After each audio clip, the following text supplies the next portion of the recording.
اعوذ باللہ من الشیطان الرجیم بسم اللہ الرحمن الرحیم الحمد للہ رب العالمین والصلاۃ والسلام علی اشرف الانبیاء والمرسلین وآلہ الطیبین الطاہرین اللہم اذہب عنہم الرجس وطہرہم تطہیرا اللہم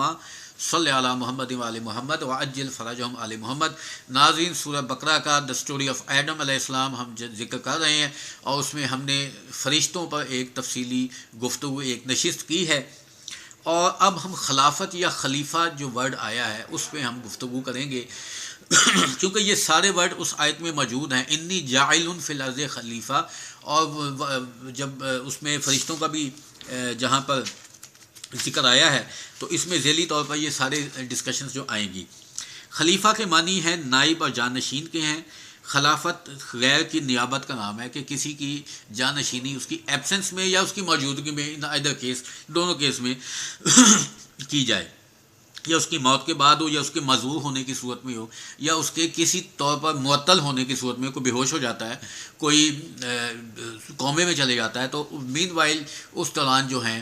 جیسے نائب سے مراد میں مثال دیتا ہوں کہ امام زین العابدین اسلام جب بیمار میں تھے کربلا میں، تو جناب زینب سلام اللہ علیہا جو ہیں وہ ثانیہ زہرا، وہ نائب امام کے فرائض انجام دیتی گئی ہیں، تو ایسے اس کو ہم نائب کہتے ہیں۔ یہ نیابت نائب کی عزت افزائی اور اظہار احترام کے لیے ہو، اور راغب اصفہانی وغیرہ نے اس کی یہ ڈیٹیل بتائی ہے۔ آدم کو اللہ کی نیابت آخری قسم کی اعتبار سے حاصل ہوتی ہے، یعنی کہ اللہ نے اس کو اپنا نمائندہ بنایا، قابل مکرم بنایا، قابل محترم بنایا اور خلیفہ بنایا۔ انی جاعل فی الارض خلیفہ کا مفہوم یہ ہے کہ خلیفہ بنانا، فقط اور فقط اس میں ہم ڈسکشن کر چکے ہیں کہ جاعلون یہ جو ورڈ ہے یہ بنانے میں آتا ہے، مانو اس کو آپ فیبریکیٹ کہہ لیں، میکنگ کہہ لیں، کچھ کہہ لیں، تو یہ جو ہے خلق، جو ہے خلق کا اور ہوتا ہے، جعلہ جو ہے جعلہ وہ ہوتا ہے کہ جو خل جو ہوتا ہے جو عدم سے وجود میں آتا ہے، اور جعلہ وہ ہوتا ہے کہ جو موجود ہے اس کو کوئی آپ اعزازی طور پر کوئی عہدہ یا کوئی مقام دینا چاہ رہے ہیں۔ یا انسان خود خلیفہ بن سکتا ہے، نہ کوئی دوسرا انسان کسی دوسرے کو خلیفہ بنا سکتا ہے۔ یہ بات طے ہو گئی کہ انی جاعل فی الارض خلیفہ، یہ نص قرآنی آ گئی کہ اب کوئی بھی انسان، چاہے وہ 50 آدمی مل کر کسی کی بیعت کر لیں، یا کوئی شورا کے تحت کسی کو خلیفہ بنا لے، یا ایک بندہ کسی کے دوسرے کے کان میں کہہ جائے کہ تم میرے بعد خلیفہ ہو، یہ خلافت جو ہے اسلام میں اور قرآن کے منافی ہے۔ اسلام میں خلافت وہی ہے کہ انی جاعل فی الارض خلیفہ۔ اب ہم خلیفہ جو لفظ ہے یہ قرآن میں کہاں کہاں آیا، کن کن عموم موارد میں آیا، کن کن کے متعلق آیا، کس کس لحاظ سے اور کس کس طرح آیا۔ سورہ صاد، یہ سورہ صاد کا ذکر جو ہے، اس میں چونکہ حضرت آدم علیہ السلام کا ذکر ہے، اس میں جو ہے سٹیک ہولڈرز جو تھے، ہم نے 3 بتائے تھے کہ آدم ہیں، فرشتے ہیں اور شیطان ہیں۔ اس میں آلین بھی لفظ آئے گا، میں اپنی ڈسکشن میں سورہ صاد جو ہے اس کو ڈسکس کروں گا، ان کی اس آیات کو۔ یا داؤدا انا جعلناک خلیفۃ فی الارض فاحکم بین الناس بالحق، یہ سورہ صاد کی آیت ہے۔ اے داؤد، ہم نے تم کو زمین میں خلیفہ بنایا ہے تو لوگوں کے درمیان حق کے ساتھ فیصلہ کرو۔ تو یہ تو اللہ نے مسئلہ حل کر دیا 1400 سال کا کہ اللہ خلیفہ بنانے والا ہے، اور اللہ نے بھی اس کی مثال بھی دے دی۔ اس کے بعد سورہ نور میں آتا ہے وعد اللہ الذین آمنوا منکم وعملوا الصالحات یستخلفنہم فی الارض کما استخلف الذین من قبلہم، تم میں سے ایمان لانے والے اور نیک عمل کرنے والوں سے اللہ کا یہ وعدہ ہے کہ یقیناً زمین میں خلیفہ بنائے گا۔ یستخلفنہم، ان کو خلیفہ، فنہم یعنی کہ میں بناؤں گا، ہم بنائیں گے، اور جیسے ان سے پہلے والوں کو بنایا تھا، یعنی کہ لا سنت اللہ تحویلا، لا سنت اللہ تبدیلا، نہ اس میں کوئی چینج آتی ہے اور نہ وہ ختم ہوتی ہے۔ خلیفہ کیسا ہونا چاہیے، اس میں کیا صفات ہونی چاہیے، اور خلیفہ کی ضرورت کیوں تھی اللہ کو؟ اللہ نے خلیفہ کیوں، اس پہ ڈسکشن ہو چکی ہے کہ تمام جو اللہ نے موجودات بنائی ہیں، جو تمام اس میں سائنسز موجود ہیں دنیا میں، جو معدنیات ہیں، جو کیمیکلز ہیں، جو فزکس ہے، جیومیٹری ہے، کیمسٹری ہے، جیوگرافی ہے، یہ ساری چیزیں جو ہیں، یہ ساری جو نعمات اللہ نے بنائی ہیں، نہ تو اس سے فرشتے استفادہ کر سکتے تھے، نہ جن استفادہ کر سکتے تھے، اور نہ نسناس اس سے استفادہ کر سکتے تھے۔ نسناس کا میں نے ذکر پہلے کیا کہ جنات اور نسناس یہ کچھ ہزار سال یہ زمین پہ آباد رہے، اور پھر اللہ نے ان کو ختم کر دیا، اور پھر جنات کو بھی اللہ نے کہا کہ اب میں ان کو بھی کچھ کو اوپر بلا لیا، کچھ کو نیچے رکھ لیا۔ اب سب سے پہلے آدم، وَإِذْ قَالَ رَبُّكَ لِلْمَلَائِكَةِ إِنِّي جَاعِلٌ فِي الْأَرْضِ خلیفہ، جناب آدم علیہ السلام۔ آدم علیہ السلام کے متعلق یہ امام علی کا قول ہے کہ تم سے پہلے 1,00,000 آدم گزر چکے ہیں، تم آخری آدم کی اولاد ہو۔ پھر آدم کے متعلق امام باقر علیہ السلام کا قول ہے کہ ہزار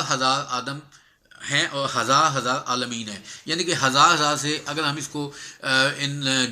نمبرنگ ہم نمبر میں لے کے آئیں تو 1 کے بعد 6 جو ہیں وہ زیروز ہیں، تو اس کو 10,00,000 کہہ سکتے ہیں آپ۔ تو 10,00,000 آدم، یہ بھی حدیث موجود ہے، 10,00,000 آدم اور 10,00,000 عالمین۔ عالمین ٹائم ڈائمینشن میں بھی ہیں، اسپیس ڈائمینشن میں بھی ہیں، یعنی کہ وہ ایک وقت میں بھی عالمین موجود ہو سکتے ہیں اور وہ یکے بعد دیگرے بھی عالمین ہو سکتے ہیں، اور وہ اس حیت، اس فارم میں اور اس فریم آف ریفرنس میں ہو سکتے ہیں جس کو ہم تصور بھی نہیں کر سکتے۔ علل شرائع میں شیخ صدوق علیہ السلام نے ائمہ سے جو قول درج کیا ہے کہ آدم کا جو لفظ ہے وہ نکلا ہے عدیم الارض۔ عدیم کہتے ہیں کھال کو، سکن، یہ جو ہماری سکن ہے۔ آدم علیہ السلام کی چونکہ مختلف جگہوں سے جو مٹی ہے وہ 4 جگہوں کے مختلف ہے، روایات کے 4 جگہوں سے مٹی لی، 4 جگہوں سے پانی لیا اور آدم کو اس مٹی سے خلق کیا، اللہ نے پیدا کیا۔ اب وہ چونکہ مٹی زمین کی اپر سرفیس پہ تھی تو اس کو کہتے ہیں کہ عدیم الارض، یعنی کہ ارض کی جو چمڑی تھی، جو سکن تھی اوپر والی، یعنی کہ کھود کے مٹی نہیں نکالی بلکہ اوپر سے لی، تو عدیم الارض یعنی کہ ارض کی، زمین کی کھال۔ تو عدیم الارض سے آدم جو لفظ ہے یہ بنا۔ یہ ابو البشر سیدنا آدم علیہ السلام صفی اللہ، جن کا کلمہ تھا لا الہ الا اللہ آدم صفی اللہ، ان کا ذکر ہے۔ یہ لفظ عربک ورڈ نہیں ہے، یہ سریانی میں سے عربی میں منتقل ہوا ہے۔ اسے قرآن مجید نے آدم اور بنی آدم میں 25 مرتبہ استعمال کیا ہے۔ اس سے مراد وہ پہلا انسان ہے جو عرصہ وجود میں آیا اور موجودہ انسان اس کی نسل ہیں۔ یہ نام انسان اول کو خدا نے عطا فرمایا، جیسے قرآن میں آیا یا آدمو کہہ کر خطاب کیا۔ اس طرح توریت کتاب پیدائش میں مذکور ہے کہ آدم کی پیدائش کے دن اللہ نے ان کا نام آدم رکھا، یہ توریت کی آیت ہے۔ یہ انسان اول براہ راست مٹی سے خلق ہوا ہے، جبکہ ان آیات سے ظاہر ہوتا الذی احسن کل شیء خلقہ بدأ خلق الارض انسان من طین، اس نے ہر شے کو بہترین خلق کیا، انسان کی پیدائش کو مٹی سے آغاز کیا۔ ہم نے ہر چیز کو میں کوشش کرتا ہوں کہ ہر چیز کو کور کیا جائے۔ انسان مٹی سے کیسے بنا؟ اور اگر انسان مٹی سے بنا تو پھر آدم تو مٹی سے بن گئے، ٹھیک ہے کہ 4 جگہوں سے مٹی لی اور اسے آدم بنا دیا، تو ہم کہتے ہیں کہ ہم بھی مٹی سے بنے ہیں۔ ہم مٹی سے کیسے بنے ہیں؟ اس کی تھوڑی سی میں توضیح پیش کرنا چاہتا ہوں۔ دیکھیں، انسان کا جو رزق ہے وہ یہ قرآن میں بھی آیت ہے اور مولا کائنات کا بھی قول ہے کہ تمہارا رزق جو ہے وہ آسمان سے ہے۔ آسمان سے جب بارش برستی ہے، وہ بارش جو ہے زمین پہ آتی ہے، اس سے نباتات، فصلیں، پھل،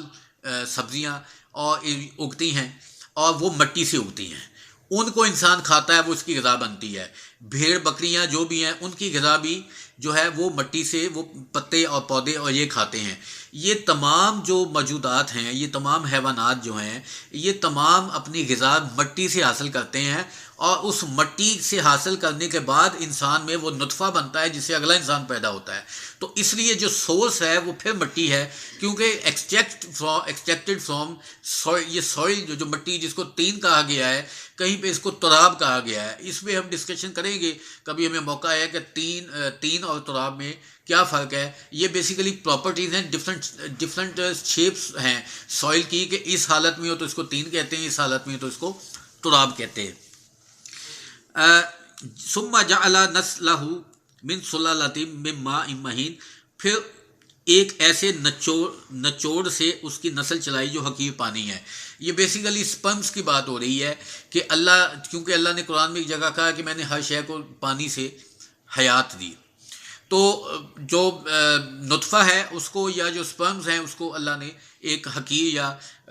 جو پانی ہے اس کو قرار دیا ہے۔ ثم سوّاہ، پھر اسے درست کیا، سنوارا، یعنی کہ اس کو اپنی فارم میں لے کے آیا۔ ونفخ فیہ من روحہ، پھر اسے درست کیا، اپنی جانب سے اس میں روح پھونک دی۔ پھر کہا کہ ان مثل عیسیٰ عند اللہ کمثل آدم، خلقہ من تراب ثم قال لہ کن فیکون۔ اللہ کے نزدیک عیسیٰ کی مثال آدم کی سی ہے کہ ان کو مٹی سے خلق کیا، پھر ان سے کہا ہو جا تو بس ہو گیا۔ اچھا، اب صرف عیسیٰ علیہ السلام کو آدم سے کیوں ملایا گیا؟ کسی اور نبی کو بھی کہہ سکتے تھے۔ اس کی دو ریزن ہے۔ ایک ریزن تو یہ کہ جب عیسائی مباہلہ کرنے آئے تو وہ یہ کہتے تھے کہ عیسیٰ خدا کے بیٹے، نعوذ باللہ، تو اس لیے کہا گیا کہ اگر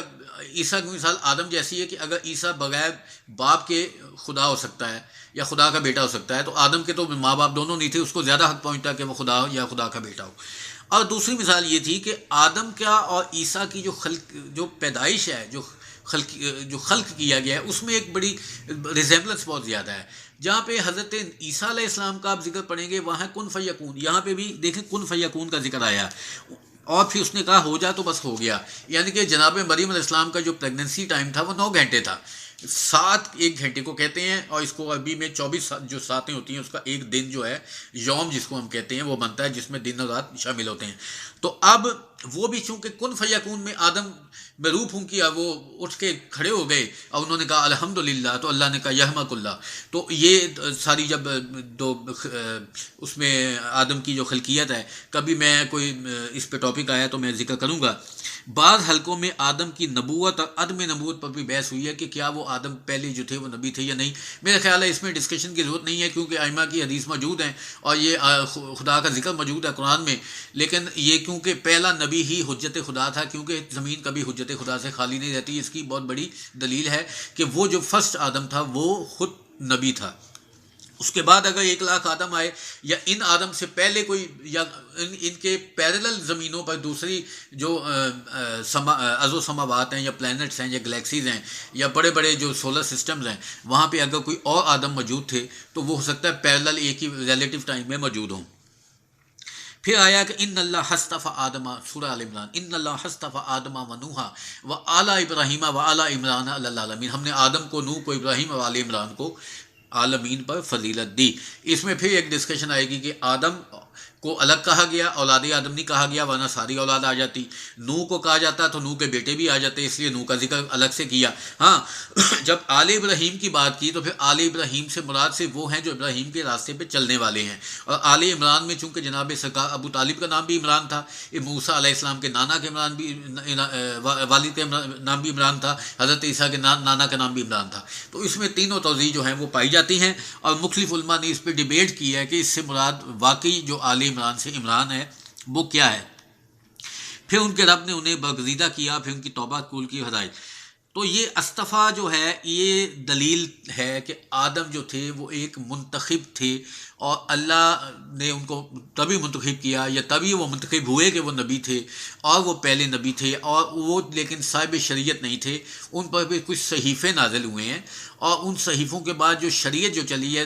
فرسٹ جو رسول تھے وہ حضرت نوح علیہ السلام ہیں، کہ آدم کی 5ویں پشت پہ آ کے 7ویں پہ حضرت ادریس علیہ السلام آتے ہیں۔ پہلے آدم ہیں، پھر شیس ہیں، پھر اس کے بعد 4-5 پشتیں آگے جو ہیں حضرت ادریس علیہ السلام ہیں، اور حضرت ادریس کے بعد جو ہیں لمک بن یہ جو ہیں ان کا سلسلہ جو ہے جناب نوح کا آتا ہے۔ نوح جو ہے صاحب شریعت تھے اور اس میں آتا ہے۔ تو یہ ایک ہم نے آج اس پہ ڈسکشن کی ہے۔ میرا خیال ہے کہ ہم اب خلافت جو ہے اس پہ تھوڑی سی ڈسکشن اور کر لیتے ہیں۔ فرشتوں نے زمین کی خلافت اپنے لیے طلب کی تھی، یعنی کہ جب ان کو یہ بتایا گیا کہ زمین میں انی جاعل فی الارض خلیفہ، از کا لفظ آیا نا،